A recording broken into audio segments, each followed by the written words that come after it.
मुलीची तक्रार. एकदा एका मुलीनं तक्रार केली बापाकडे, मलाच का बंधने, जाऊ नकोस कुणीकडे.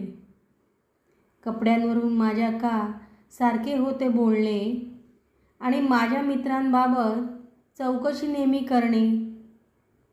आत उंबऱ्याच्या मीच का राहायचे, आणि हो, उठता बसता स्वतःला मीच का सावरायचे.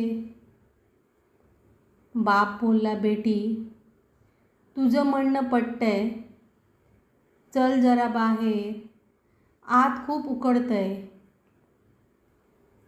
बाजारपेठेतून जाताना दिसलं दुकान लोखंडाचं, बाहेरच पडलं होतं अवजड सामान लोहाचं. बाप बोलला, बेटी हे ऊन पावसात इथंच असतं, तरी पण याला काहीच होत नसतं, कोणी याला कुठं नेत नसतं, आणि किमतीत पण याच्या अधिक उणं होत नसतं. जरा पुढे जाताच ज्वेलरी शॉप दिसलं. आत जाऊन बापाने मग हिऱ्याचं मोल पुसलं.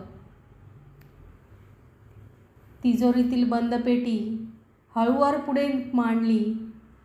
त्याच्या झगमगाटात नजरच दिपली. सराफ बोलला, किमती आहे, फार जपावं लागतं, जरासुद्धा चरा पडता मोल याचं काडीमोड होतं. काळजी घेऊन खूप मलमली कपड्यात याला ठेवावं लागतं जपून, ठेवताना तिजोरीतसुद्धा लपवावं लागतं. फिरून घरी येताच बाप बोलला, बेटी तू तर आहेस माझी हिऱ्याची पेटी.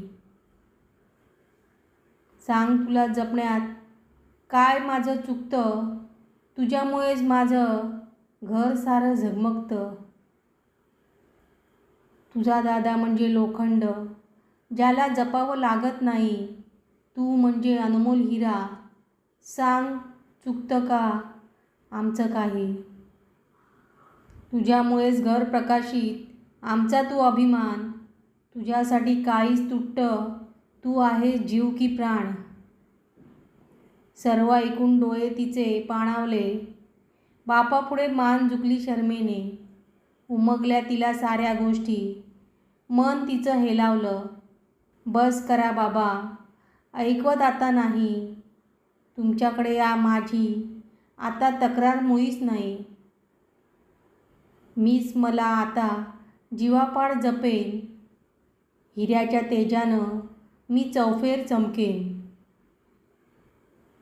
मुलगा मुलगी समसमान हे असलं जरी खरं, पण आपल्या बहीण लेकीला अधिक जपलेलं बरं.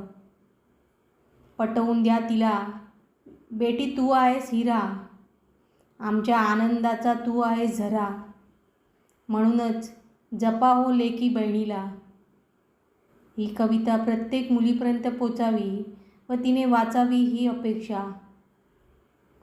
कविता आवडल्यास लाईक करा, शेअर करा आणि सबस्क्राईब जरूर करा, आणि कमेंटद्वारे प्रतिसाद नक्कीच द्या. धन्यवाद. श्री स्वामी समर्थ.